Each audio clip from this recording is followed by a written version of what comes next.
ಮಾತುಗಳನ್ನ ಹೊಂದಿಕೊಂಡು, ಆದ್ರೆ ಅದೇ ಜನಗಳು ಏನ್ ಮಾಡಿದ್ರು, ನಮ್ಮನ್ನ ಕಟ್ಟಾಕ್ಬೇಕಾದ್ರೆ ನೋಡಿ ನಗಾಡ್ತಾ ಇರ್ತಾರೆ.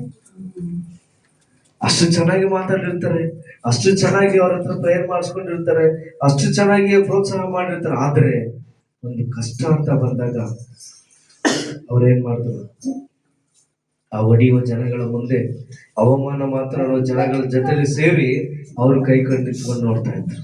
ಕರೆಕ್ಟ್.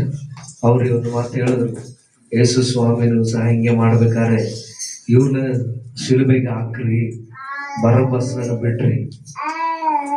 ದೇವರ ಮಕ್ಕಳೇ, ಎಷ್ಟೋ ಜನ ಸೇವಕರು, ಎಷ್ಟೋ ಜನ ಸುವಾರ್ಥಿಕರು ನಾನು ಕೇಳಿಸ್ಕೊಂಡಿದ್ದೀನಿ. ನಮಗೂ ಚೆನ್ನೈಲಿ ಒಡೆಯಕ್ಕೆಲ್ಲ ಬಂದ್ರು, ಆದ್ರೂ ಸಹ ಇಲ್ಲಿ ಮೈಸೂರಲ್ಲಿ ನೋಡಬೇಕಾದ್ರೆ ಇವತ್ತು ಪ್ರಾಂತದಲ್ಲಿ ನಾವು ನೋಡಿದಂತೆ, ನಾವು ಮಾತಾಡೋದು ಸೇವಕರಿಗೆ ಈ ರೀತಿ ಆಗಬೇಕಾದ್ರೆ ದಯವಿಟ್ಟು ನಾವೆಲ್ಲ ಇದ್ದು ನಾವು ಗೊತ್ತಿರಲಿಲ್ಲ, ಆದ್ರೂ ಸಹ ನಾವು ಪ್ರಾರ್ಥನೆ ಮಾಡ್ತಾ ಇದ್ದೀವಿ.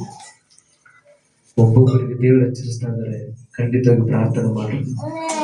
ಪ್ರಸಾದ್ ಮಾತನಾಡಿದ ಒಂದೊಂದು ಮಾತುಗಳು, ದೇವರು ಕೊಟ್ಟಂತ ಒಂದೊಂದು ಅರ್ಥಗಳನ್ನು ಮಾಡಿಕೊಂಡ್ರೆ ನಮ್ಮ ಪ್ರಾರ್ಥನೆಗೆ ನಮ್ಮ ಬಲ, ನಮ್ಮ ಸಂತೋಷ ಬೇಕಾದ್ರೆ ದೇವರಲ್ಲಿ ಇರಬೇಕು.